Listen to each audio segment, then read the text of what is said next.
Hello, welcome to Bob's Dungeon. My name's Bob, I'll be your host. And there are a lot of retro style role playing games out there.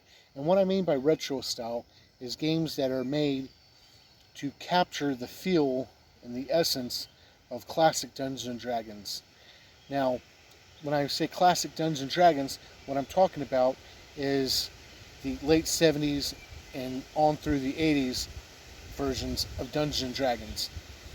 There are a lot modern versions of D&D, such as 3rd, 4th, and 5th edition, that are pretty popular. Maybe not 4th edition so much, but they just don't capture the same feel or flavor that the classic Dungeons and Dragons have. So there's a lot of retro games out there to bring that into the present. And we're going to talk about one of those games in this video. We're going to talk about Crimson Dragon Slayer. This book has 40 pages and a copyright of 2015. It was published by Corthalis Publishing, and all of the artwork in this book is in black and white. It's pretty decent, so let's go ahead and look at that artwork. All of the artwork in this book is in black and white. And it's all pretty decent artwork as well, catching that proper 80s mood and tone for your role-playing game, while at the same time trying to remind you that you are playing a video game in your tabletop role-playing game. To play this game, what you're going to need is, of course, a copy of this core rulebook and a full set of dice. Full set of dice containing a 20-sided die, a 12-sided die, preferably two 10-sided dice for rolling both percentiles and tens, an 8-sided die, a 6-sided die, and a 4-sided die. Now, character creation in this book is very simple, and you start, of course, with the attributes. The attributes used in this game are strength, dexterity, constitution, intelligence, willpower, and charisma. And you generate these by rolling three 6-sided dice, adding them together, and placing them in the attributes. After you have your attributes, you'll want to figure up your previous career, and you roll for that. And your previous career is what you did in your real life, and this will make sense in a minute when I describe the game itself. But you roll for your previous career or job in your real life. You have a name that you use in the game. Your character could be John Jones or Billy Smith or what have you, but in the game he is known by a different name, and it gives you a table that you randomly roll on to generate a name, and it's pretty interesting. After that, you figure out how much money you have. The money used in this game is called Cyber Crowns, and every starting character gets 3d10 worth of Cyber Crowns to start with. You then pick a race, and the races used in this game are the human, the elf, the infernal elf, the dwarf, the halfling, the robot, the reptilian, the pixie fairy princess, the crystalline, and the hybrid. And it gives rules on how you do a hybrid in here, which is a makeup of different character races. After that, you pick a class. The classes in this game are the warrior, the wizard, the thief, and the ranger. And then you pick an alignment.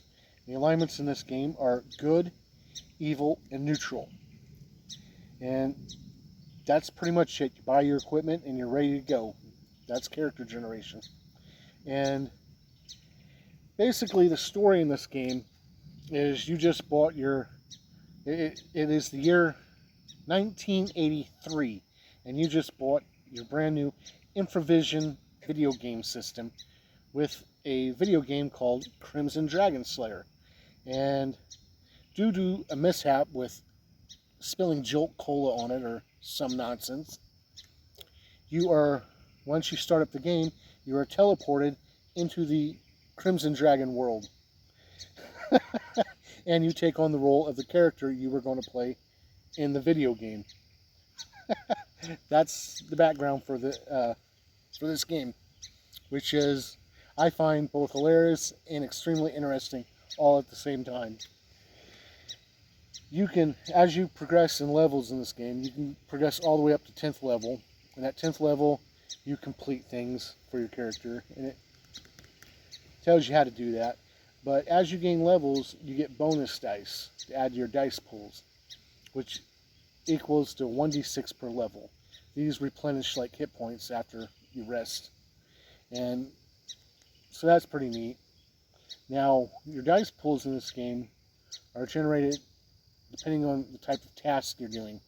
If you're doing a task that's really difficult and it's decided that you have disadvantage, your dice pool is 1d6.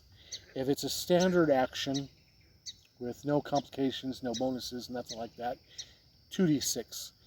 For an advantaged dice pool, you roll 3d6. Now, there are situations where things may be in your favor even further, and the Game Master could decide to give you what's known as the super duper advantage, which is 4d6. And on other rare occasions, that could also be a super disadvantage, which would result in you rolling 2 6-sided dice and taking the lower of the two.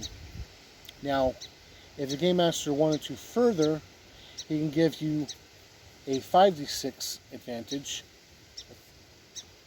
if he really wanted to. And under very rare circumstances, when it really counts, really meaning and everything, he could give you a 66, but it won't go higher than that. Typically, the highest you'll get is a 3d6. And you can add your special dice to it, your bonus dice, if you wish. Now, what you do is you roll your dice pool when you perform an action, and you take the highest die on the table. Now, a 6 is a critical success. A 5 is just a success. A 4 is a partial success. A 3 is a partial failure. 2 is failure. And a 1 is a critical failure. And that's pretty much how you play the game. There is all kinds of neat stuff in here for it being such a short book. There are spells you can learn if you're a wizard, and they have some very interesting names and do some very interesting things. If this book has some swear words in it, so if you're easily offended by very bad words, you probably don't want to read this book. But the most powerful spell in this book, I'm not going to repeat the name because I try very hard to keep my videos as clean as I can, because I know some people probably have children in the room with them. So I'm not going to repeat it, but if you look through this book, you'll know the spell I'm talking about. It's got a few creatures, not very many, that are extremely interesting. It's got a blank character sheet in the back that you can photocopy and use, and a starting adventure. And that's pretty much it. It's really cool. It gives you rules for all kinds of weird stuff, and tries to set a kind of sleazy type of feel that you would have gotten in the fantasy sword and sorcery films from the 80s. So that's pretty cool. It brings me to 3 questions. Would I play a character in this game? And I would definitely play a character in this game. This game is weird, and I kind of like it for that. It's simple. So yeah, I'd probably play a character. Would I run this game?